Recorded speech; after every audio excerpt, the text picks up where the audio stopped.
Hello friends, तो स्वागत है आप सभी लोगों का मेरे channel watch and learn more पर। आज हम सभी लोग उपस्थित हैं संयुक्त प्रवेश परीक्षा बीएड की जो होने वाली है एंट्रेंस एग्जाम, उसके विषय में चर्चा करेंगे। आपको बता दें कि आज हम सब लोग तैयार हैं आधुनिक भारत के इतिहास के विषय में चर्चा करेंगे और क्लास नंबर जो होगा वो हमारा आज इतिहास का 5वां होगा।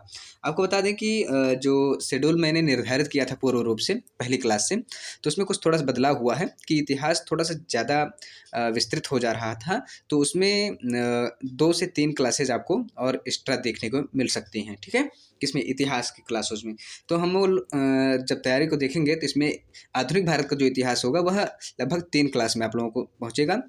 तो आपको बता दें कि आज का ये जो क्लास है उसमें मुख्य रूप से हम लोग जो टॉपिक है हमारा उसको देखेंगे उत्तर मुगल कालीन जो सम्राट हैं उनके विषय में, और यूरोपीय कंपनियां, उसके बाद बंगाल पर आधिपत्य जो होता है, और उसके बाद अंग्रेज और मैसूर के बीच में जो संबंध होते हैं, और फिर सिख एवं अंग्रेजों के मध्य जो भी लड़ाइयाँ युद्ध होते हैं उसके विषय में, और गवर्नर जनरल जो प्रमुख रूप से महत्वपूर्ण जो विद्रोह होते हैं, इन्हीं टॉपिक को लेकर के हम लोग चर्चा करेंगे, ठीक है? तो आज की क्लासेस जो है हमारी शुरू हो रही है।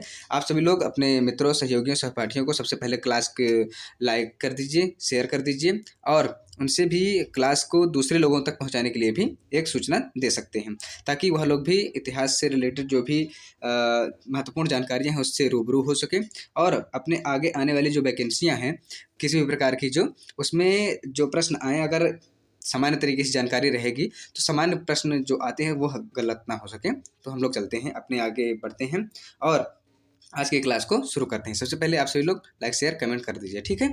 चलते हैं हम लोग क्लास की तरफ। देखा जाए तो उत्तर मुगल कालीन जो सम्राट हैं उनके विषय में, तो उत्तर मुगल कालीन जो सम्राट होते हैं उत्तराधिकार के युद्ध में जब देखा जाता है तो कौन कौन? गुरु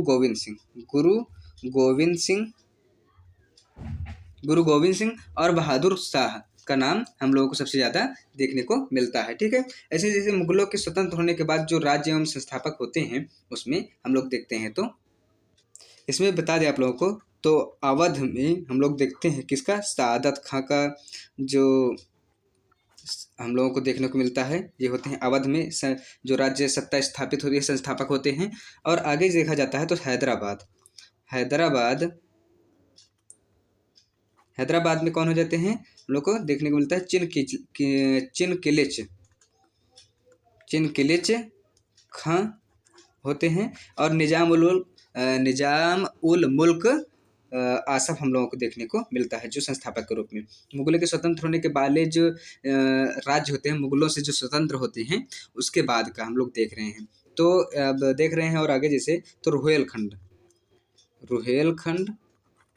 इसमें जो हो जाता है वीर दाऊद एवं जो हम लोग देखने को मिलता है अली मोहम्मद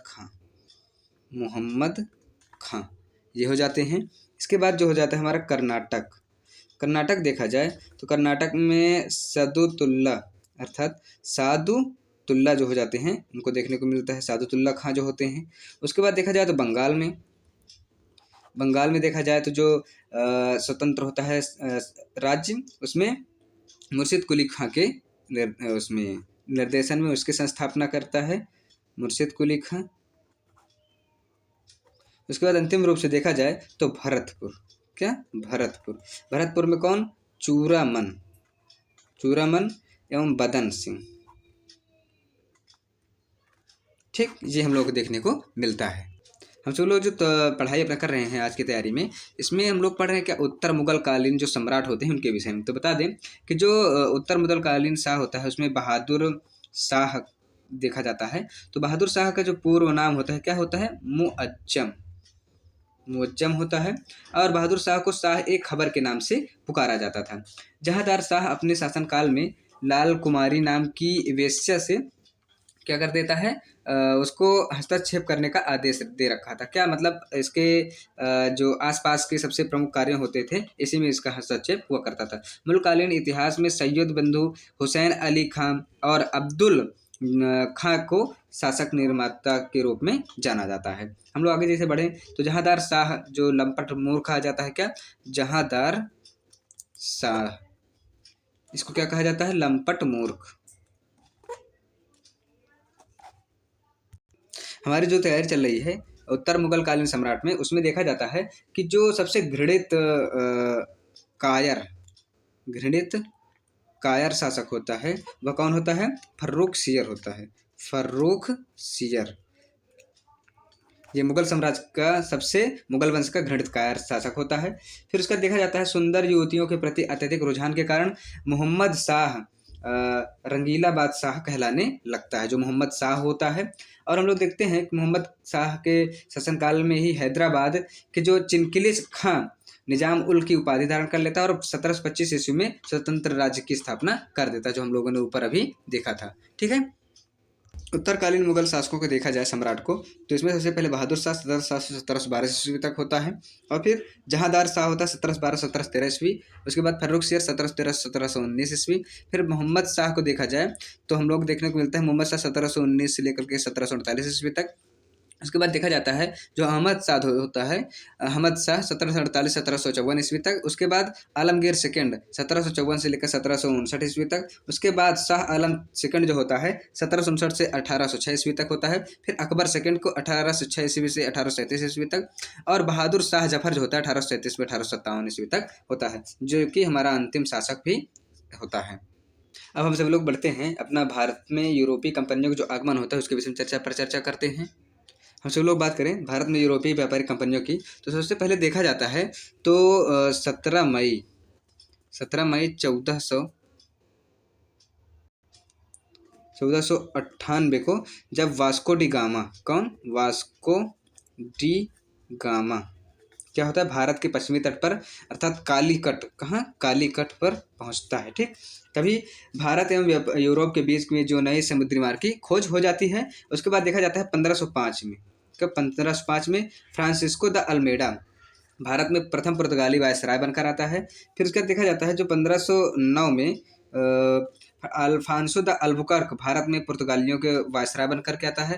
पहले कौन आता है हम लोग देखते हैं तो फ्रांसिस्को द अल्मेडा, और उसके बाद कौन सा आता है अल्फांसो द अल्बुकर्क भारत में आता है पुर्तगालियों को होकर के।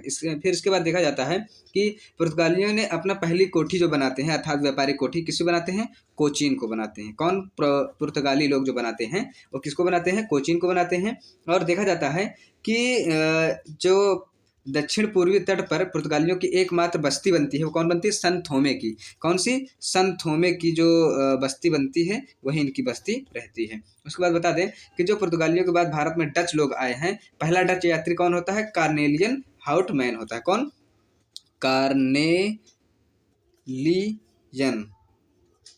कार्नेलियन डच जो यात्री कार्नेलियन हाउटमैन। ठीक, ये डच यात्री होता है सबसे पहला। उसके बाद देखा जाता है कि डचों ने भारत में अपनी जो प्रथम व्यापारिक कोठी फैक्ट्री स्थापित करते हैं 1605 में कहाँ करते हैं? मसूलीपट्टनम में करते हैं। उसके बाद देखा जाता है डचों की दूसरी जो व्यापारिक कोठी होती है वो पलिकट में होती है। कहाँ? पुलिकट में। अब बता दें आप लोगों को कि जो डचों का भारत में अंतिम रूप से पतन होता है वह कब होता है? 1759 में होता है। अंग्रेजों एवं डचों के मध्य हुए वेदरा के युद्ध से होता है। कौन से? वेदरा के युद्ध से होता है। 31 दिसंबर 1600 को हम लोग देखते हैं इंग्लैंड की रानी एलिजाबेथ प्रथम ने ईस्ट इंडिया कंपनी को अधिकार पत्र प्रदान कर देती है और वह प्रारंभ में ईस्ट इंडिया कंपनी 217 साझेदारों के द्वारा क्या करती है? पहला गवर्नर जो आता है टॉमस स्मिथ के साथ व्यापार के लिए आ जाता है। फिर क्या देखा जाता है मुगल दरबार में जाने वाला जो प्रथम कैप्टन होता है वो कौन होता है? हॉकिंस होता है। कौन? कैप्टन हॉकिंस होता है। Captain Hawkins. आपको बता दें कि जेम्स प्रथम के राजदूत के रूप में यह 1609 में जहांगीर के शासनकाल में भारत में आता है। उसके बाद बता दें कि जो प्रमुख कंपनियां हैं जो आती हैं उसको भी आपको बता देते हैं। देखा जाए तो पहले पुर्तगाली ईस्ट इंडिया कंपनी 1498 आती है। उसके बाद अंग्रेजी ईस्ट इंडिया कंपनी 1600 में, डच ईस्ट इंडिया कंपनी 1602 में, डैनिश ईस्ट इंडिया कंपनी 1616 ईस्वी में, फ्रांसीसी ईस्ट इंडिया कंपनी 1664 ईस्वी में, स्वीडिश ईस्ट इंडिया कंपनी 1731 ईस्वी में आते हैं। भारत में कंपनी आती हैं और स्थापना वर्ष हो जाता है। हम लोग आगे बढ़ते हैं। देखा जाता है जो भारत आने वाला पहला अंग्रेजी जहाज होता है वो कौन होता है? Dragon gun.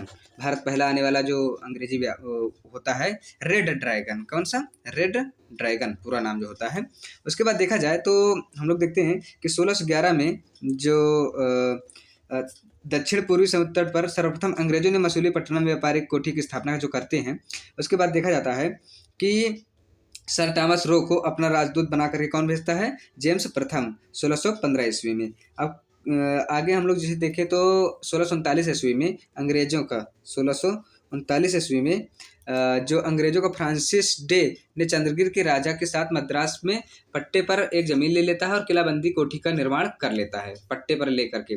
उसके बाद देखा जाता है कि फोर्ट सेंट जॉर्ज इसी कोठी का नाम पड़ जाता है जो पट्टे पर जमीन लेकर के बनाता है। आपको बताएं आगे जैसे देखा जाए तो जो भारत में पांडिचेरी की स्थापना होती है, पांडिचेरी की स्थापना कौन करता है? आपको बता दें तो पांडिचेरी की स्थापना फ्रांसिस मार्टिन के द्वारा 1674 में किया जाता है। किसके द्वारा? फ्रांसिस मार्टिन के द्वारा। अब देखा जाता है कि जो 1748 ईस्वी में पहले बता दें आप लोगों को 1746 से 48 ईस्वी में ऑस्ट्रिया के उत्तराधिकार का युद्ध से प्रभावित हो जाता है प्रथम कर्नाटक युद्ध। उसके बाद देखा जाता है जो हमारा 1748 में ए ला सापेल की संधि होती है, जो एस्लापेल सापेल की जो संधि होती है, इसको कई प्रकार से बोल दिया जाता है, जैसे एस्लापेल सापेल की संधि या ए ला सापेल की संधि, इस प्रकार से बोला जाता है। तो उसमें ऑस्ट्रिया के जो युद्ध जो होता है वह उत्तराधिकार का वह समाप्त हो जाता है और इसी के तहत प्रथम कर्नाटक युद्ध भी समाप्त हो जाता है। कब होता है? 1746 से 1748 तक जो प्रथम होता है। और दूसरा जो होता है बता दें आप लोगों को, जो दूसरा कर्नाटक युद्ध होता है 1749 से 1754 तक चलता है। कब तक? 1754 तक ये युद्ध हुआ करता है। और देखा जाता है कि इसमें जो फ्रांसीसी गवर्नर होता है वो गोडुही को बनाया जाता है। और तीसरा जो कर्नाटक युद्ध होता है 1756 से 1763 के बीच में होता है और इसमें सप्तवर्षीय जो युद्ध इसका बोला जाता है और पेरिस की संधि के बाद यह समाप्त होता है। और देखा जाता है जो ये वाला होता है 1749 से 1754 तक द्वितीय कर्नाटक युद्ध, यह किससे होता है? ये पांडिचेरी की संधि के साथ समाप्त होता है। अब देखा जाता है कि जो 1760 में अंग्रेजों के सेना होते हैं, सेना नायक वो कौन होते हैं? सर आयरकोट के नेतृत्व में वो बांडीवास का युद्ध लड़ते हैं 1760 में और फ्रांसीसियों को बुरी तरह से प्रभावित कर देते हैं। और 1761 में अंग्रेजों ने पांडिचेरी पर क्या करते हैं? सब अपना फ्रांसीसियों से छीन लेते हैं और कब्जा कर लेते हैं। इसके बाद देखा जाता है 1763 जो है ये है, 1763 में क्या होती है? पांडिचेरी जो पेरिस की संधि के द्वारा अंग्रेजों ने चंद्रनगर को छुड़ा करके शेष अन्य प्रदेशों को लौटा देते हैं। अब बता दें आप लोगों को कि इसके बाद जो हमारा चलता है बंगाल के आधिपत्य पर, तो उसके विषय चर्चा करते हैं। देखा जाता है जब बंगाल पर अंग्रेजों के शासन के विरुद्ध, तो मुगल साम्राज्य के समय जब देखा जाता है बंगाल सर्वाधिक संपन्न राज्य होता है। मुर्शिद कुली खां स्वतंत्र शासक के रूप में यहाँ रहता है, परंतु वह नियमित रूप से मुगल बादशाहों को राजस्व भेजा करता था। मुर्शिद कुली खां ने जो अपनी राजधानी थी ढाका से मुर्शिदाबाद कर देता है और इजारेदारी प्रथा की तथा कृषकों को तकाबी ऋण के रूप में दिया करता था। इसका उत्तराधिकारी जो होता है दामाद कौन होता है? सुजाउद्दीन होता है, सुजाउद्दीन। इसके बाद देखा जाता है कि 1740 में गिरिया के युद्ध में सरफराज को मार करके बिहार के सर सूबेदार जो होते हैं अलीवर्दी खां बन जाता है। कौन? अलीवर्दी खां बन जाता है। और देखा जाता है कि इसके बाद इसने अपने शासनकाल में मुगलों को राजस्व देना बंद कर देता है और इसके बाद समृद्धशाली ये बन जाता है इतना कि भारत का स्वर्ग कहा जाने लगता है बंगाल उस समय। उसके बाद इसका जो उत्तराधिकारी होता है, इसका दामाद सिराजुद्दौला होता है। कौन? सिराजुद्दौला इसका दामाद क्या बनता है? उत्तराधिकारी। तो फिर देखा जाता है 20 जून 1756 को कालकोठी की त्रासदी होती है। क्या? ब्लैक होल की घटना। कब? हम लोग देखते हैं तो ये घटना जो होती है 20 जून 1756 को कालकोठरी की घटना होती है। इसके विषय में देखा जाए तो जो इस घटना के रचयिता हैं जेड हालवेल बताते हैं इसके विषय में कि जब नवाब सिराजुद्दौला ने 20 जून की रात में 146 कितने 146 अंग्रेजों को अंग्रेज व्यक्तियों को एक कोठी की छोटी सी कोठरी में बंद कर देता है। अगले दिन सुबह 146 में से केवल 23 उसमें से जिंदा बचते हैं। ठीक है, तो यही क्या हो जाती है, ब्लैक होल ट्रेजेडी, काली कोठरी की त्रासदी बोला जाता है इसे। ठीक है, अब देखा जाता है प्लासी का युद्ध इसी समय होता है कब, 1757 में, 1757 में होता है। 23 जून 1757 को अंग्रेजी के जो सेनापति होते हैं रॉबर्ट क्लाइव एवं बंगाल के नवाब सिराजुद्दौला के बीच में यह युद्ध होता है। इसके बाद इसमें जो सेनापति होते हैं मीर जाफर की धोखाधड़ी के कारण वह पराजित हो जाता है, कौन, सिराजुद्दौला, और अंग्रेजों ने मीर जाफर को बंगाल का नवाब फिर बना देते हैं। अब हम लोग जैसे देखते हैं कि 1760 में जब इसको रॉबर्ट क्लाइव हाथों की कठपुतली बना करके नवाब मीर जाफर को, अंग्रेजों ने क्या करते हैं, इसे मीर कासिम को बना दिया जाता है नवाब, उसको हटा करके जो उसका कठपुतली होता है, कौन, मीर कासिम, कब, 1760 को।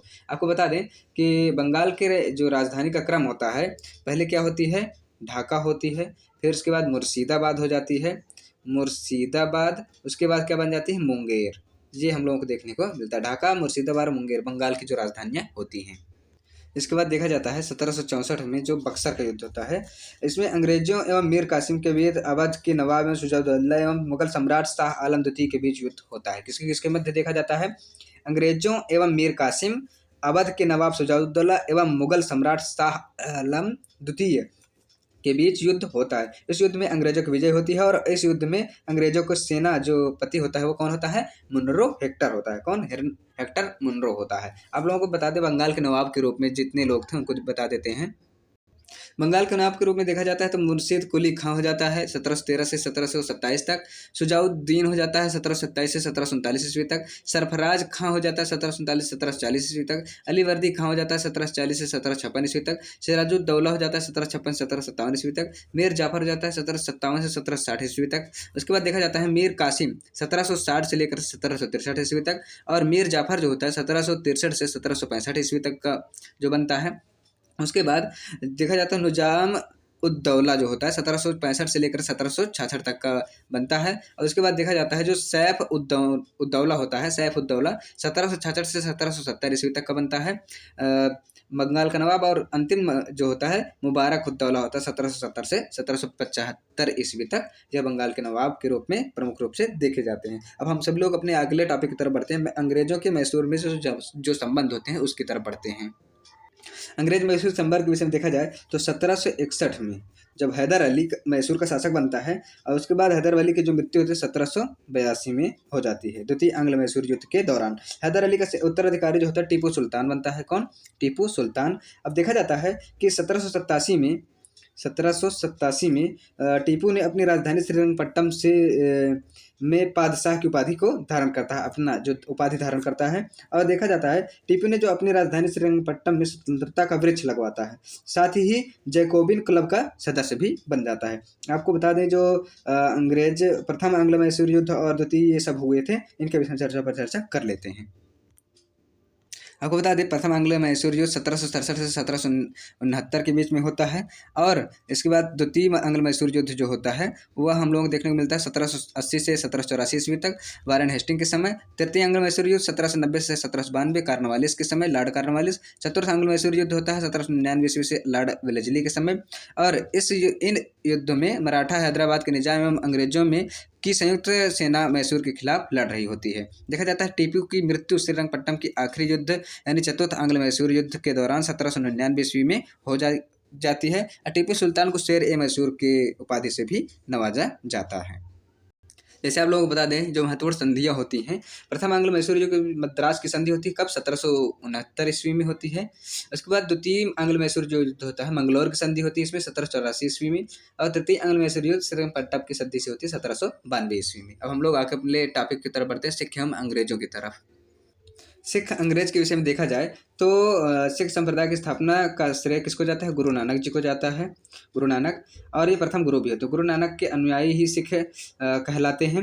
और देखा जाता है कि 1496 में क्या होता है, 1496 में कार्तिक पूर्णिमा को नानक को आध्यात्मिक पुनर्जीवन का आभास होता है। गुरु नानक के गुरु का लंगर नामक निःशुल्क सहभागी भोजनालय स्थापित करते हैं, गुरु नानक जो है करते हैं। गुरु नानक के अनेक स्थानों पर संगत अर्थात धर्मशाला, पंगत और लंगर स्थापित करवाते हैं। इसके बाद देखा जाता है गुरु नानक 1539 में गुरु नानक करतारपुर में इनकी क्या हो जाती है, मृत्यु हो जाती है। फिर उसके बाद गुरु अंगद 1539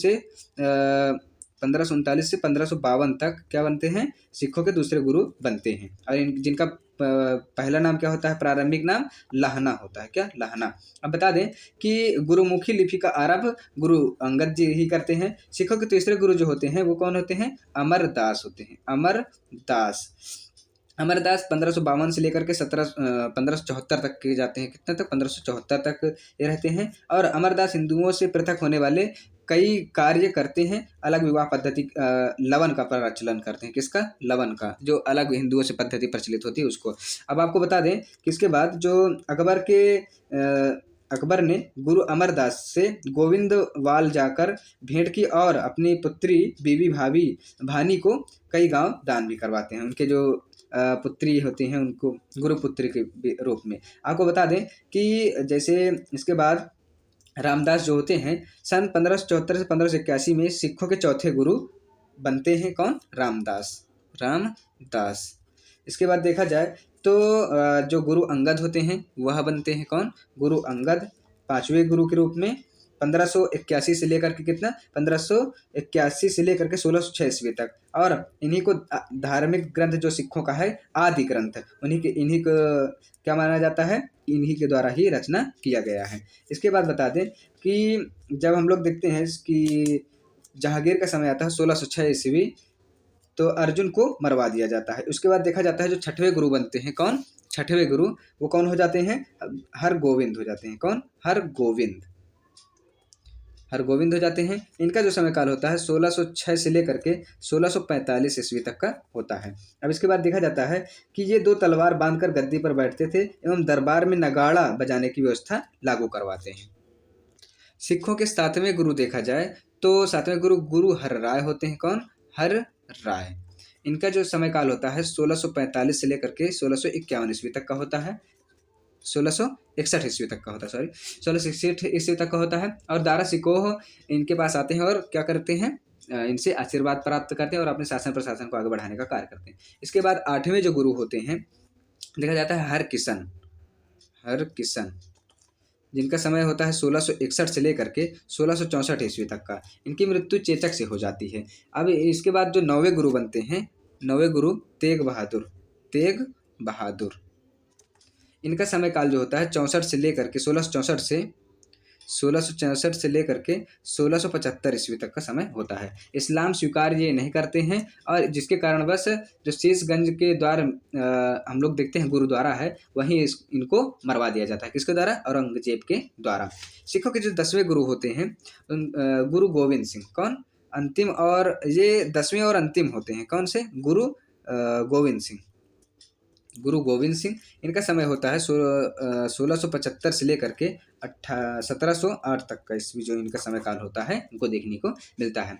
अब आपको बता दें गुरु गोविंद सिंह अपने आप को सच्चा बादशाह कहा करते हैं और इन्होंने 5 ककार अर्थात अनिवार्य किया था 5 प्रकार के जो सिखों के लिए क्या क्या बोले थे, सिखों को केस रखना है, कंघा रखना है, कृपाण रखना है और कच्छा, इसके बाद कड़ा रखने की अनुमति देते हैं। और देखा जाता है गुरु गोविंद सिंह का निवास स्थान आनंदपुर साहिब था। कार्यस्थली जो उनकी होती है पाओती होती है। अब देखते हैं हम लोग आगे बढ़ते हैं तो जो आंग्ल सिख युद्ध होता है, प्रथम आंग्ल सिख युद्ध होता है 1845 से 1846 के मध्य होता है। उसके बाद जो द्वितीय आंग्ल सिख युद्ध होता है 1849 को होता है। कब, पहला 1845 से 1846 के मध्य और दूसरा 1849 में होता है। अब अंग्रेजों के मध्य जो हुई संधियां होती है, जैसे देखा जाए तो लाहौर की संधि होती है। कौन सी, लाहौर की संधि होती है। लाहौर की संधि होती है जो 9 मार्च 1846 को होती है। कब, 9 मार्च 1846 को। उसके बाद देखा जाता है भैरोवल की संधि जो होती है, भैरोवल की संधि जो होती है वो 22 दिसंबर 1846 को होती है। दोनों संधि होते हैं, दोनों इसी समय हुई होती हैं। अब हम लोग चलते हैं और आगे बढ़ते हैं, अपना जो है कंपनी के अधीन जो गवर्नर होते हैं उनके विषय में चर्चा करते हैं। कंपनी के अधीन गवर्नर जनरल को देखा जाए तो देखते हैं हम लोग रॉबर्ट क्लाइव। जो कि कहाँ के होते हैं, बंगाल के गवर्नर होते हैं। कब, 1757 में होते हैं, और उसके बाद फिर पुनः जब बनते हैं तो 1765 से 67 के मध्य बनते हैं। ठीक है, ये देखा जाता है 1757 से 1760 के मध्य होते हैं, और उसके बाद 1765 से लेकर के 1767 तक रहते हैं। हम लोग देखते हैं तो इन्होंने बंगाल में द्वैत शासन की शुरुआत करते हैं। राजस्व वसूलने, सैनिक संरक्षण एवं विदेशी मामले इन्हीं कंपनी के अधीन हो जाते हैं इनके समय में, देखा जाता है। और मुगल सम्राट शाह आलम द्वितीय जो होते हैं, इलाहाबाद का द्वितीय संधि जो होती है 1765 में, इन्हीं के समय होती है, इन्हीं के संरक्षण में। और रॉबर्ट क्लाइव जो होते हैं वह बंगाल के समस्त क्षेत्र के 2 उप दीवान के रूप में बंगाल में मोहम्मद रजा को और राजा सिताब को नियुक्त कर देते हैं। अन्य गवर्नर जनरल जो होते हैं, हम लोग देखते हैं यहाँ के गवर्नर, बंगाल के गवर्नर के रूप में तो बड़े लास्ट होते हैं। कौन, बड़े लास्ट होते हैं। फिर कार्टियर होते हैं, कार्टियर, इनके बाद देखा जाता है कौन, वारेन हेस्टिंग होते हैं। कौन, वारेन हेस्टिंग। अब आपको बता दें, वारे लास्ट जो होते हैं 1767 से 1769 के बीच में होते हैं। कार्टियर 1769 से 1772 के मध्य होते हैं। और जो वारेन हेस्टिंग होते हैं अंतिम गवर्नर, वह कब होते हैं, 1772 से 1774 के मध्य होते हैं, वारेन हेस्टिंग। इसके बाद बता दें आप कंपनी के अधीन जो गवर्नर जनरल, अब गवर्नर जनरल जो थे 1773 में जब रेगुलेटिंग एक्ट आता है, उसके अनुसार बंगाल के गवर्नर को अब भारत अंग्रेजी क्षेत्र का गवर्नर जनरल कहा जाने लगा। जैसे कि भारत में जहाँ जहाँ अंग्रेज होंगे वहाँ वहाँ इनको लोगों को नियुक्त किया जाएगा, वहाँ वहाँ के ये गवर्नर जनरल होंगे। इसके बाद इनको 5 वर्ष का कार्यकाल निर्धारित कर दिया जाता है। उसके बाद जब पहले जो भारत में कंपनी के अधीन जो भारत का प्रथम गवर्नर जनरल होता है वो कौन बनता है, वारेन हेस्टिंग बनते हैं। ठीक है, वारेन हेस्टिंग 1774 से 1785 के मध्य होते हैं, वारेन हेस्टिंग यही बनते हैं भारत के। उसके बाद देखा जाए तो वारेन हेस्टिंग जो होते हैं मुर्शिदाबाद से हटा करके कलकत्ता को कोषागार स्थापित कर देते हैं। इनके समय ही 1781 में कलकत्ता में मुस्लिम शिक्षा के विकास के लिए प्रथम मदरसा स्थापित होता है। इसके बाद 1782 में देखा जाता है, ये 1781 और 1782 में देखा जाए तो जोनाथन डंकन ने बनारस में संस्कृत विद्यालय की स्थापना की थी इन्हीं के समय में। इसके बाद देखा जाए तो जो द्वितीय आते हैं सर जॉन मैकफरसन, इनका समय काल आता है। और 1785 से 1786 के मध्य ये गवर्नर जनरल होते हैं, लेकिन अस्थायी रूप से। इसके बाद लॉर्ड कॉर्नवालिस आते हैं। कौन, लॉर्ड कॉर्नवालिस के विषय में देखा जाए तो 1786 से लेकर के 1793 तक होते हैं। इसके बाद फिर 1805 तक बढ़ जाते हैं, देखा जाता है। इसके समय में जो देखा जाए तो कलेक्टरों के हाथों में शक्तियां दे दी जाती हैं, समस्त अधिकार। और 1793 में कोड का निर्माण करते हैं और शक्तियों के पृथक्करण का सिद्धांत लागू कर देते हैं।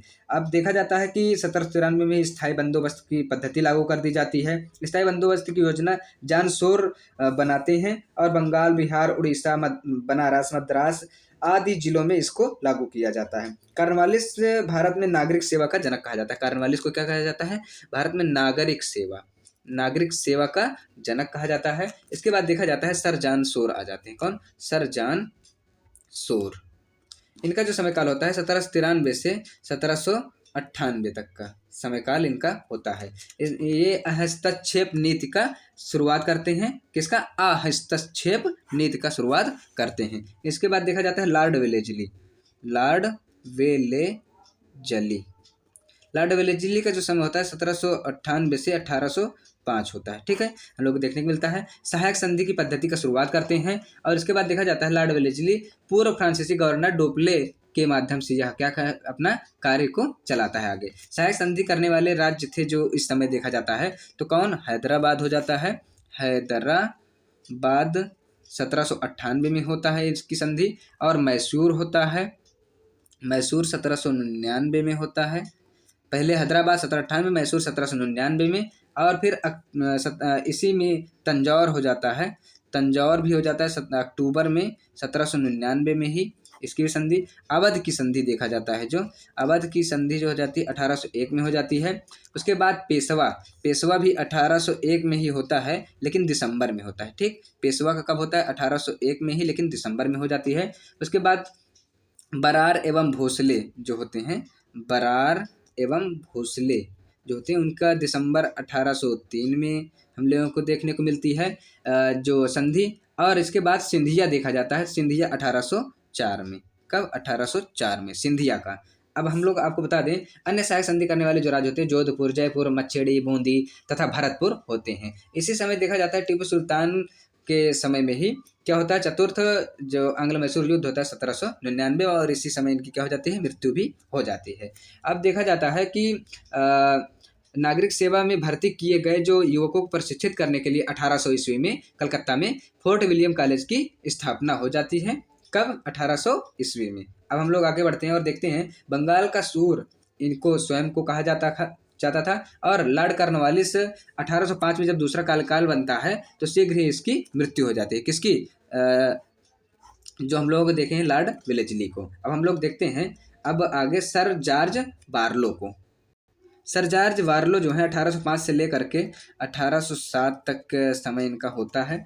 और देखा जाता है 1806 में ये वेल्लोर में हुई सिपाही विद्रोह को के काल की महत्वपूर्ण इनकी बहुत ही घटना होती है। इसके बाद लॉर्ड मिंटो जो होते हैं 1807 से लेकर के 1813 तक के समय का काल होता है। अंग्रेजों के बीच जो 25 अप्रैल 1809 को युद्ध होता है, अमृतसर की संधि हो जाती है इसके बाद, जिसमें मध्यस्थता कौन करते हैं? चार्ल्स मेटकाफ के द्वारा इसमें मध्यस्थता किया जाता है। और इसी समय 1813 में क्या हो जाता है? चार्टर एक्ट पास हो जाता है। अब हम लोग आगे बढ़ते हैं। लॉर्ड हेस्टिंग्स जो होता है 1813 से 1823, अर्थात 10 वर्षों तक ये शासन प्रशासन यहाँ पास भारत में करता है, 1823 तक। अब देखा जाता है इनके समय में नेपाल युद्ध होता है 1814-16 में, और संगोली की संधि भी इन्हीं के समय में होती है, और 1822 में टेनेसी एक्ट अर्थात काश्तकारी अधिनियम इन्हीं के समय में लागू हो जाता है। किनके? लॉर्ड हेस्टिंग के समय में। इसके बाद देखा जाता है लॉर्ड एमहर्स्ट आ जाते हैं। एमहर्स्ट 1823 से 1828 तक का समय इनका हो जाता है, 1828 तक का समय 1823 से। और इनके समय में जो होता है आंग्ल बर्मा युद्ध होता है 1824 से 26 में लड़ा जाता है। इसके बाद देखा जाता है इन्हीं के समय 1824 में बैरकपुर का सैन्य विद्रोह भी इस समय में इन्हीं के समय में हो जाता है। इसके बाद देखा जाए तो लॉर्ड विलियम बेंटिंग 1828 से लेकर के 1835 तक इनका समय काल होता है। और देखा जाता है कि 1833 के चार्टर एक्ट द्वारा बंगाल के गवर्नर जनरल को भारत का गवर्नर जनरल बना दिया जाता था। अभी तक जो जितने थे सभी लोग वो कहते थे बंगाल के गवर्नर जनरल हुआ करते थे, या तो जहाँ पास अंग्रेजों का शासन प्रशासन हुआ करता था वहाँ के। लेकिन अब क्या होता था, अब 1833 का जो चार्टर एक्ट आ जाता है उसके माध्यम से गवर्नर जनरल को भारत का गवर्नर जनरल कहा जाने लगता है, और भारत का प्रथम गवर्नर जनरल कौन बन जाता है? लॉर्ड विलियम बेंटिंग हो जाते हैं। इसके बाद देखा जाता है राजा राम मोहन राय के सहयोग से बेंटिंग 1829 में सती प्रथा समाप्त करते हैं। कब? 1829 में सती प्रथा का प्रारंभ समाप्त कर देते हैं इसको। और देखा जाता है बेंटिंग ने इस प्रथा के खिलाफ कानून बना करके 1829 में धारा 17 के द्वारा विधवाओं के सती होने के अवैध घोषित कर देते हैं। इसके बाद देखा जाता है इसी के समय में मैकाले की अनुशंसा पर राष्ट्रीय शिक्षा का माध्यम शुरू होता है 1835 में। और इसके बाद 1834 में कुर्क एवं मध्यचेर के हड़प ने लिया जाता है राज्य को, और भारतीयों को उत्तरदायी इसी के लिए नियुक्त किया जाता है। इसके बाद चार्ल्स मेटकाफ को देख लेते हैं। चार्ल्स मेटकाफ जो कि 1835 से 1836 के मध्य में गवर्नर जनरल बनता है। अपने 1 वर्ष के कार्यकाल में प्रेस पर नियंत्रण जो होता है उसको हटा देता है, और भारतीय प्रेस का मुक्तिदाता के रूप में यह जाना जाने लगता है। कौन? Charles Metcalfe. इसके बाद देखते हैं तो लॉर्ड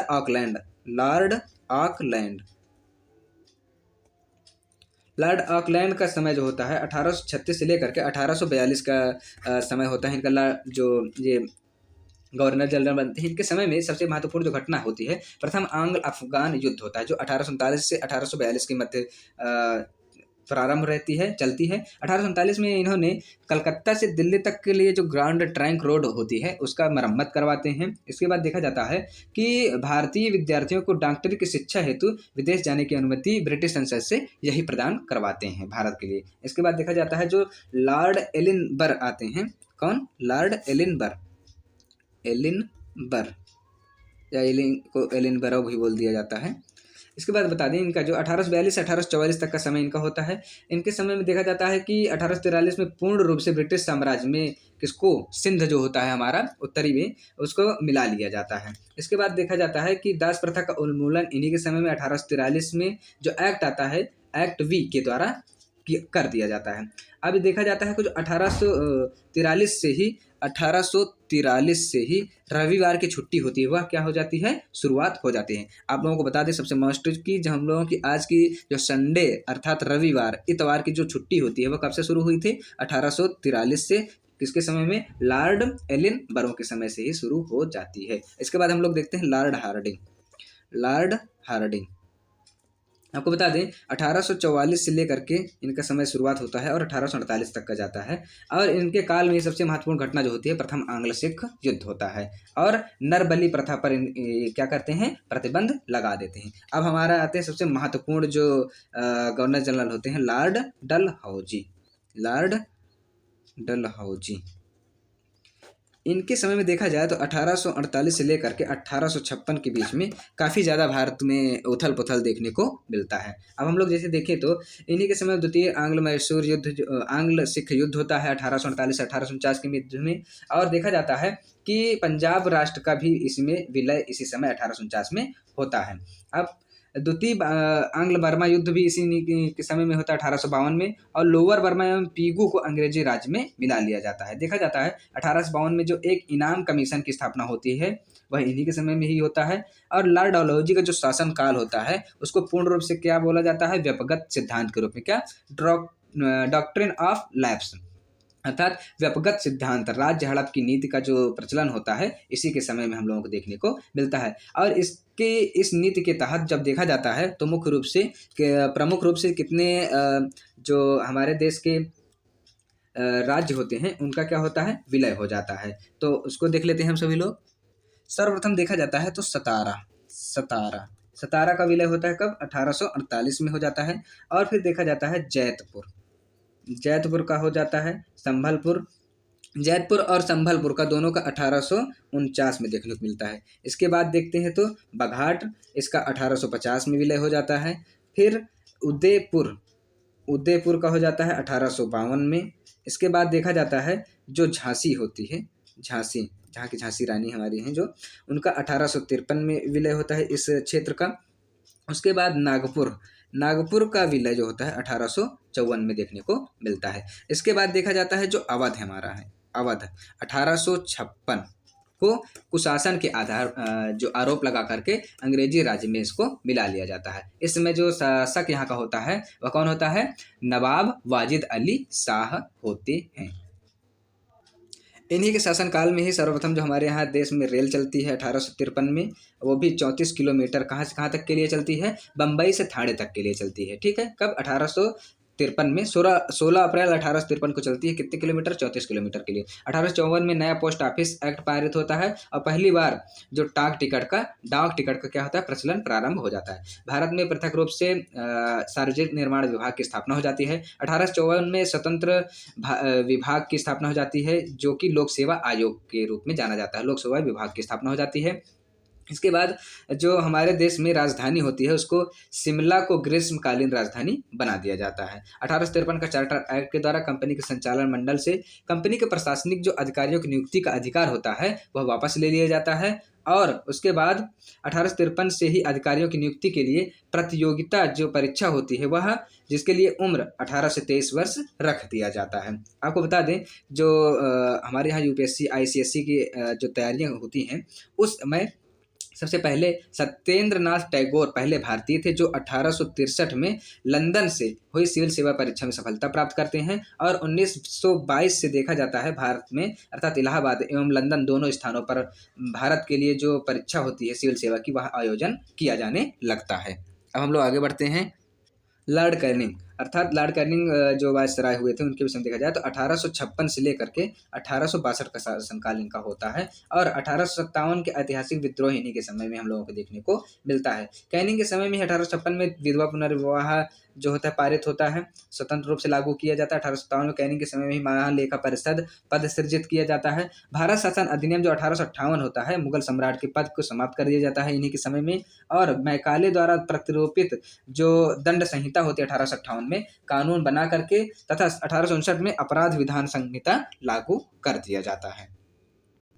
इन्हीं के शासनकाल में देखा जाता है जो राज्य हड़प की नीति होती है, व्यक्तिगत सिद्धांत डॉक्ट्रिन ऑफ लैप्स का राज्य विलय की नीति, उसको समाप्त कर दिया जाता है। और 1861 में इंडियन काउंसिल एक्ट किया जाता है तथा पोर्टफोलियो प्रणाली को शुरू कर दिया जाता है। इसके बाद देखा जाए तो लॉर्ड एल्गिन आ जाते हैं। कौन? Lord Elgin. लॉर्ड एल्गिन, इनका समय काल जो होता है 1862 से लेकर के 1863 के मध्य होता है और इनके समय में बहावी आंदोलन का दमन हो जाता है। 1863 में धर्मशाला में इनकी मृत्यु हो जाती है। इसके बाद लॉर्ड लॉरेंस आ जाते हैं। क्या? Lord Lawrence. लॉर्ड लॉरेंस जो आते हैं 1864 से 1869 के बीच इनका समय होता है, 1869 तक का। इनके समय में ही ब्रिटिश साम्राज्य पर भूटान के द्वारा आक्रमण किया जाता है और इनकी जो नीति होती है उसे शानदार निष्क्रियता के नाम से जाना जाता है। इनके समय में ही हेनरी कैंपबेल के नेतृत्व में ही देखा जाता है और अकाल योजना का गठन किया जाता है। 1865 में इनके द्वारा भारत एवं यूरोप के बीच जो प्रथम समुद्री सेवाग्राफ होती है, टेली सेवाग्राम, उसका शुरुआत किया जाता है। अब आ जाते हैं हमारे Lord Mayo. Lord Mayo. Lord Mayo का जो समय काल होता है 1869 से लेकर के 1872 का समय काल होता है। लॉर्ड मेयो ने अजमेर में 1872 में मेयो कॉलेज की स्थापना करते हैं। इनके समय में ही देखा जाता है कि कृषि विभाग की स्थापना हो जाती है और भारत में अंग्रेजों के समय में प्रथम जनगणना जो होती है भारत में, वह कब से शुरू होती है? 1872 से। भारत में प्रथम जनगणना की शुरुआत लॉर्ड मेयो के काल में ही शुरू होती है। इसके बाद जो आते हैं देखा जाता है नॉर्थ ब्रुक, जो कि लॉर्ड नॉर्थब्रुक होते हैं। उनका 1872 से लेकर के 1876 तक का जो समय होता है वह देखने को हम लोगों को मिलता है। 1876 तक इनके समय बंगाल में भयानक अकाल पड़ता है। जो लॉर्ड नॉर्थब्रुक हैं, इनकी घोषणा थी कि मेरा उद्देश्य करों को हटाना तथा अनावश्यक वैधानिक कार्रवाइयों को बंद करना है। इनके समय में ही प्रसिद्ध पंजाब में जो कूका आंदोलन होता है, इन्हीं के समय में स्वेज नहर खुल जाने से भारत एवं ब्रिटेन के मध्य जो व्यापार होता है उसमें वृद्धि हो जाती है। लॉर्ड लिटन को देख लिया जाए।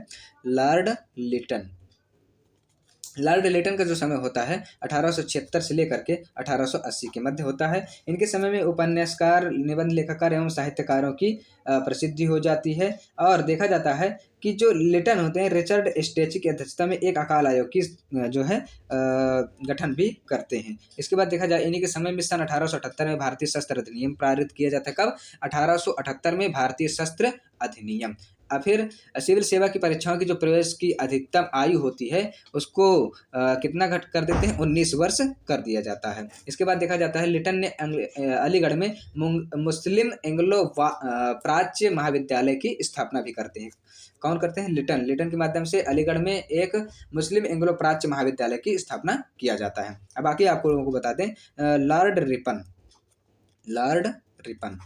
रिपन का जो समय काल होता है वो 1880 से लेकर के 1884 के मध्य होता है। इसमें देखा जाता है रिपन के समय में ही समाचार पत्रों की स्वतंत्रता को बहाल किया जाता है और 1882 में वर्नाक्यूलर प्रेस एक्ट को पारित कर दिया जाता है। इनके समय में जो प्रवेश की आयु 19 वर्ष होती है यूपीएससी में आईसीएसई की, उसे 21 वर्ष कर दिया जाता है बढ़ा करके। इनके समय में स्थानीय स्वशासन की शुरुआत हो जाती है। इसके बाद देखा जाता है इन्हीं के समय में जो भारत में सन 1881 में सर्वप्रथम नियमित जनगणना जो है शुरुआत हो जाती है। जैसे कि हम लोगों ने देखा अभी 1872 में जब लॉर्ड मेयो के समय में हमारे यहाँ क्या होती है? प्रथम बार जनगणना होती है और 1881 अर्थात लॉर्ड रिपन के समय से ही क्या हो जाता है? हमारा जो नियमित जनगणना वह दशकीय जनगणना हमारे यहाँ शुरू हो जाती है। अब हम लोग जैसे देखा जाए तो भारत की जो प्रथम जनगणना की विषम चर्चा हो गई।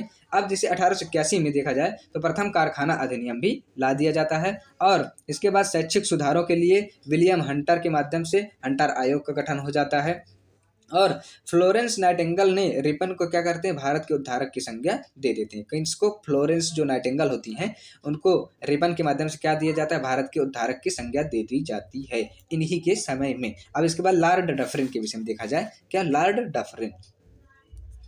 डफरिन, इनका भी काल बहुत ही महत्वपूर्ण होता है। इनका समय जो होता है 1884 से लेकर के 1888 के मध्य हम लोगों को देखने को मिलता है। इसमें बता दें इनकी के समय में जो आंग्ल वर्मा होता है, तृतीय आंग्ल वर्मा युद्ध, वो होता है 1885 में। और इसके बाद देखा जाए तो इन्हीं के समय में बंगाल टेनेंसी जो होती है, बंगाल टेनेंसी एक्ट आ जाता है, अवध टेनेंसी एक्ट आ जाता है और पंजाब टेनेंसी एक्ट आ जाता है। ये जो एक्ट होते हैं तीनों कौन कौन से? बंगाल टेनेंसी, अवध टेनेंसी और पंजाब टेनेंसी एक्ट हम लोगों को पारित होने को देखने को मिलता है। इन्हीं के समय में सबसे महत्वपूर्ण जो घटना होती है अब तक की हमारे राष्ट्रीय आंदोलन को आगे बढ़ाने के लिए क्या होती है? 1885 में 1885 में 28 दिसंबर 1885 को जो महत्वपूर्ण घटना होती है, क्या होती है? वह होती है बम्बई में ए.ओ. ह्यूम के द्वारा क्या किया जाता है? भारतीय राष्ट्रीय कांग्रेस की स्थापना हो जाती है। किसके नेतृत्व में? ए.ओ. ह्यूम के द्वारा 1885 में 28 दिसंबर को भारतीय राष्ट्रीय कांग्रेस की स्थापना हो जाती है। अब हम लोग आगे बढ़ते हैं, लॉर्ड लैंसडाउन के विषय में बात करते हैं। लैंसडाउन 1848 से लेकर 1888 से 1894 का बीच जो समय होता है, इनका होता है। भारत अफगानिस्तान के मध्य जो सीमा का निर्धारण होता है, डूरंड रेखा का निर्धारण इन्हीं के समय में होता है, लॉर्ड डाउन्स के समय में ही। 1891 में दूसरी कारखाना अधिनियम लाया जाता है और जो स्त्रियों के लिए 11 घंटे से कम काम करने पर प्रतिबंध लगा दिया जाता है और एक सप्ताह में 1 दिन की छुट्टी की व्यवस्था कर दिया जाता है। इसके बाद देखा जाए, लॉर्ड एल्गिन आ जाते हैं। क्या? लॉर्ड एल्गिन इनका समय जो होता है 1894 से लेकर के 1899 के मध्य होता है। देखा जाता है भारत को तलवार के बल पर विजित किया जाता है इनके माध्यम से, और इनका कथन जो होता है, क्या कथन होता है कि भारत को तलवार के बल पर विजित किया गया है और तलवार के बल पर ही इसकी रक्षा की जाएगी, इन्हीं के माध्यम से कहा जाता है। ठीक है। अब 1895 1898 के मध्य उत्तर प्रदेश, बिहार, पंजाब एवं मध्य प्रदेश में भयंकर अकाल पड़ता है। इसके बाद देखा जाता है जो लॉर्ड कर्जन, क्या? लॉर्ड कर्जन जो हमारा प्रयागराज का पुल बना हुआ है फाफामऊ में, कर्जन महोदय के माध्यम से ही देखा जाता है उन्हीं के समय में। तो 1899 से लेकर के इनका समय होता है 1905 तक का समय। देखा जाता है 1901 में सर जो कालिन स्कॉट में मॉनक्रीफ होते हैं, अध्यक्षता में एक सिंचाई आयोग की स्थापना की जाती है। कब? 1902 में क्या होता है? सिंचाई आयोग की स्थापना हो जाती है और सर एंड्रूज फ्रेजर की अध्यक्षता में एक पुलिस आयोग की भी स्थापना हो जाती है। 1901 में क्या होता है? वह सिंचाई आयोग की स्थापना होती है और 1902 में क्या हो जाती है? पुलिस आयोग की स्थापना हो जाती है और इन्हीं की अध्यक्षता में एक विश्वविद्यालय आयोग की भी गठन किया जाता है। 1904 में जो देखा जाता है, भारतीय विश्वविद्यालय अधिनियम भी पारित हो जाता है 1904 में। इसके समय में बहुत ही महत्वपूर्ण कार्य हुए करते हैं। इन्हीं के समय में देखा जाए तो जो 1905 में बंगाल का विभाजन भी होता है और सर्वाधिक महत्वपूर्ण कार्य हो जाता है हमारे उसके लिए। इन्हीं के समय में भारतीय पुरातत्व विभाग की भी स्थापना होती है और क्वेटा एक कॉलेज जो होता है उसकी स्थापना भी हो जाती है। इसके बाद देखा जाए तो लॉर्ड मिंटो, क्या? लॉर्ड मिंटो इनका समय जो होता है 1905 से लेकर के 1910 का शासनकाल होता है। इनके समय में 1906 में मुस्लिम लीग की स्थापना हो जाती है आगा खां एवं सलीम खां के द्वारा ढाका में। 1907 में कांग्रेस के सूरत अधिवेशन में कांग्रेस का विभाजन हो जाता है नरम दल एवं गरम दल के रूप में। इसके बाद मुसलमानों के लिए अलग निर्वाचन क्षेत्र का जो पार्लियामेंटो सुधार अधिनियम 1909 के द्वारा किया जाता है। अब आगे हम लोग बढ़ते हैं, लॉर्ड हार्डिंग पढ़ लेते हैं। हार्डिंग,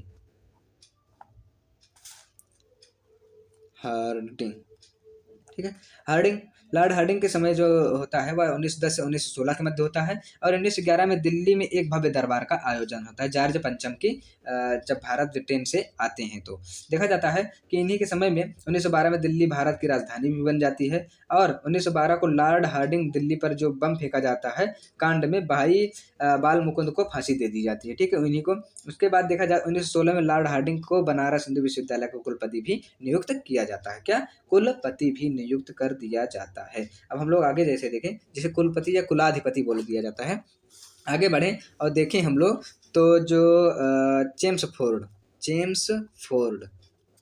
लॉर्ड चेम्सफोर्ड का समय होता है 1916 से 1921 के मध्य होता है।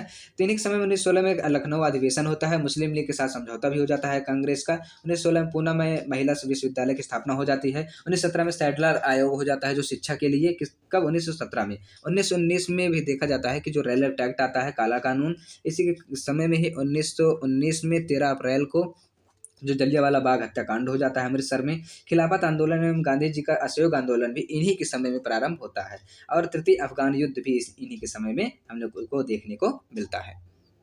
देखा जाए तो लॉर्ड रीडिंग का समय जो होता है 1921 से लेकर के 1926 तक का होता है। इन्हीं के समय में 5 फरवरी 1922 को घटी जो चौरी चौरा घटना होती है उत्तर प्रदेश में गोरखपुर जिले में।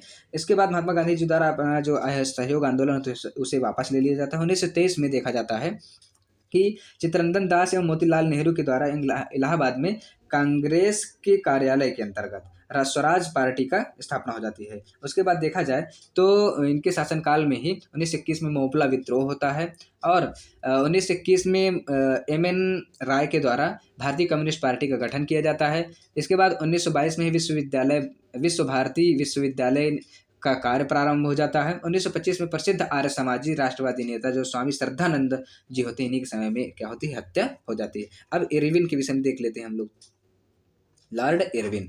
अब इनका जो समस्या होता है 1936 से 31 के बीच में होता है। 3 फरवरी 1928 को जो हमारा साइमन कमीशन होता है मुंबई आता है, इन्हीं के समय में देखा जाता है। 3 फरवरी 1928 को लाला लाजपत राय की जो बदले में भारतीय चरमपंथियों द्वारा दिल्ली के असेंबली में हाल में 1929 में बम फेंका गया था, उनकी क्या हो जाती है, मृत्यु हो जाती है लाठीचार्ज के दौरान। इसी समय कब, 1929 में ही। इसके बाद देखा जाता है 1929 में कांग्रेस के लाहौर अधिवेशन में पूर्ण स्वराज की जो लक्ष्य रखा जाता है, कब, 1929 को। और 26 जनवरी 1930 को स्वतंत्रता दिवस मनाने की घोषणा कर दी जाती है इन्हीं के समय में, 26 जनवरी 1930 को।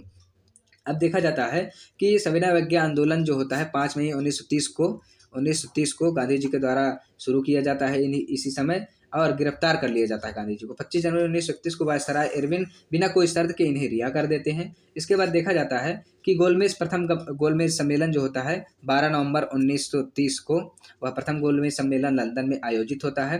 कांग्रेस इसमें भाग नहीं लेती है। उसके बाद देखा जाता है जो 4 मार्च 1931 को गांधी इरविन समझौता होता है, जिसमें सविनय अवज्ञा आंदोलन को स्थगित कर दिया जाता है।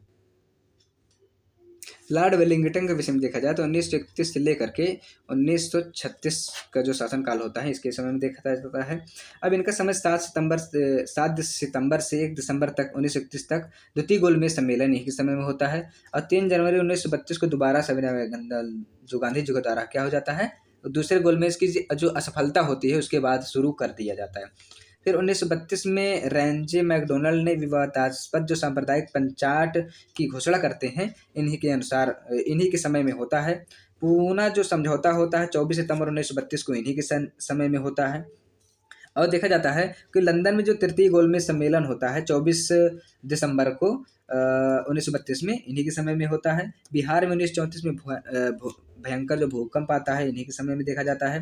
भारत सरकार अधिनियम 1935 जो पारित होता है वो इन्हीं के समय में होता है। लॉर्ड वेलिंगटन ने कांग्रेस के बम्बई अधिवेशन 1915 में हिस्सा भी लेते हैं।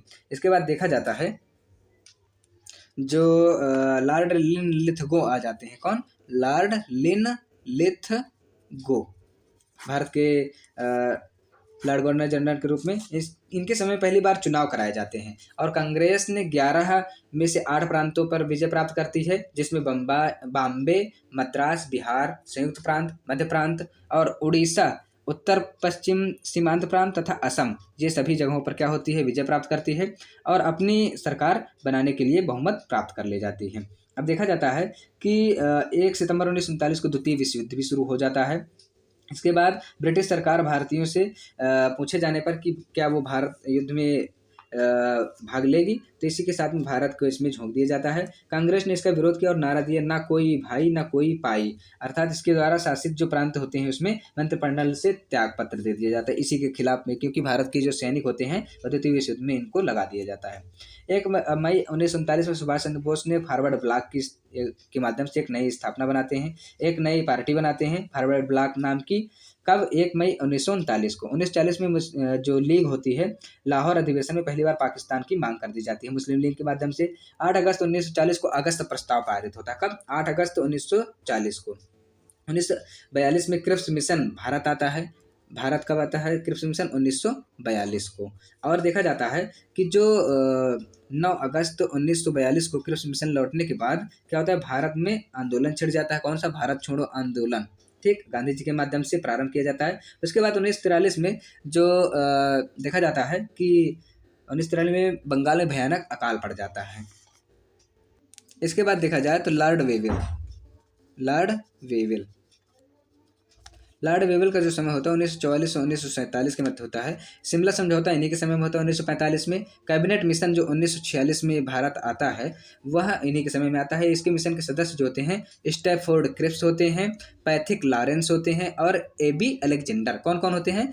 स्टैफोर्ड क्रिप्स हो जाते हैं, पैथिक लॉरेंस हो जाते हैं और AB अलेक्जेंडर हो जाते हैं। 20 फरवरी 1947 को जो प्रधानमंत्री लॉर्ड क्लेमेंट एटली बनते हैं लेबर पार्टी के, उनके माध्यम से हाउस ऑफ कॉमन्स में यह घोषणा की जाती है कि जून 1948 को ईस्वी को भारत प्रभुसत्ता जो है, भारतीय प्रभुसत्ता वह भारतीयों के हाथ में सौंप दिया जाएगा। इसके बाद जो अंतिम हमारे बनते हैं गवर्नर जनरल, वह कौन होते हैं? लॉर्ड माउंट बेटन होते हैं, माउंट बेटन। ठीक, इनको देखा जाए तो इनका जो समय काल होता है 1947 से लेकर के 1948 तक का होता है। इसमें देखा जाए तो सत्ता हस्तांतरण के लिए 24 मार्च 1947 को भारत गवर्नर जनरल जो लॉर्ड माउंट बेटन को बनाया जाता है। उसके बाद 3 जून 1947 को माउंट बेटन योजना घोषित होती है और भारत विभाजन शामिल हो जाता है। 4 जुलाई 1947 ईस्वी को ब्रिटिश संसद में इटली द्वारा भारतीय स्वतंत्रता विधेयक प्रस्तुत किया जाता है, जिसे 18 जुलाई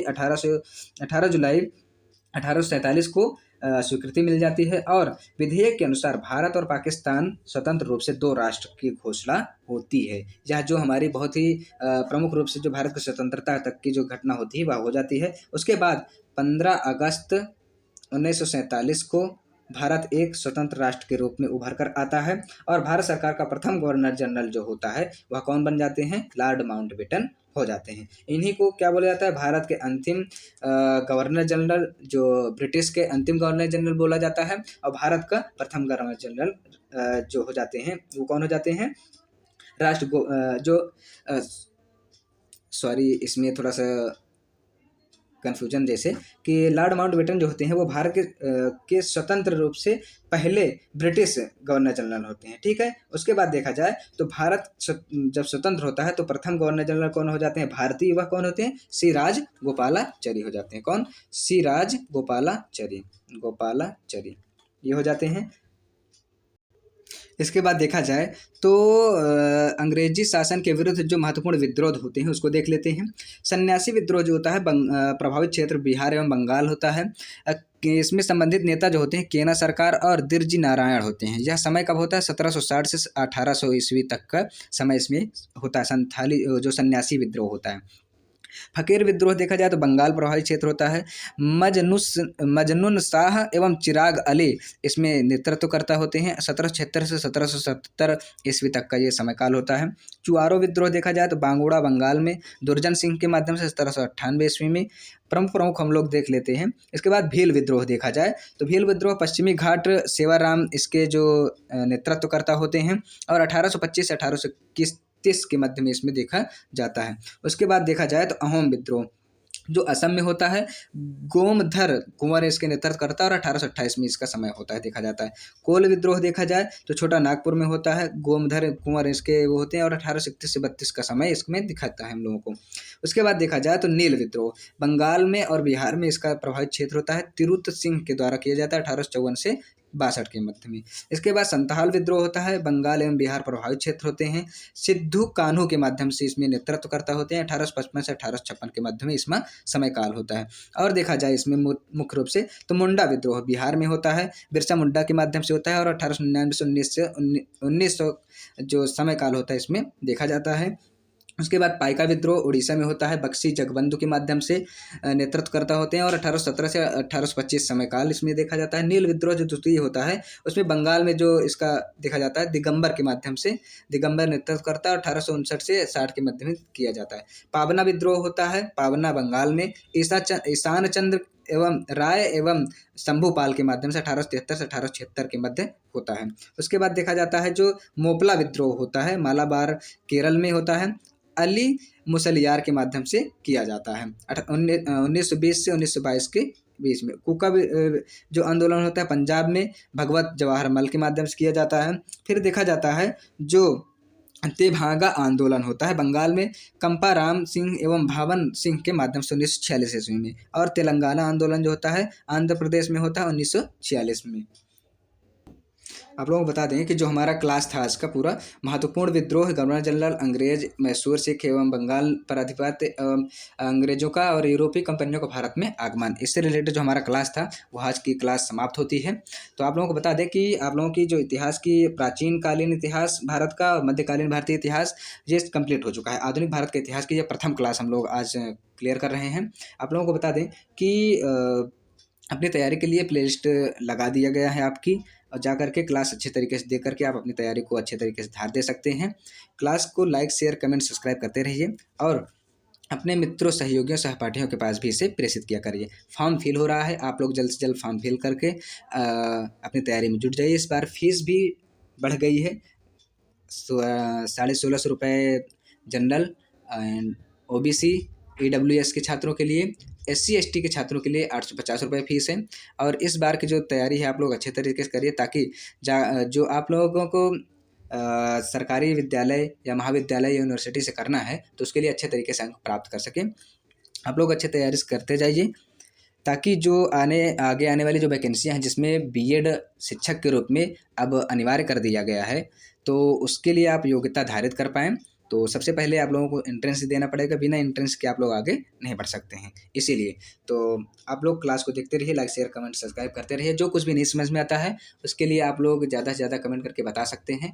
आपके समस्याओं को दूर करने के लिए दूसरी क्लास में आप लोगों को देखा जाएगा, और इस क्लास में आप लोगों को लिंक भी सेंड कर दिया जाएगा। आप लोग जा करके प्ले लिस्ट के माध्यम से अपना और जो क्लासेज हैं उसको भी देख सकते हैं। तो अपने सहयोगियों, सहपाठियों, मित्रों, घर परिवार में सभी के पास क्लास को ज़्यादा से ज़्यादा शेयर किया करिए, लाइक शेयर कमेंट भी किया करिए। ठीक है दोस्तों, इसी वचनों के साथ में जय हिंद दोस्तों।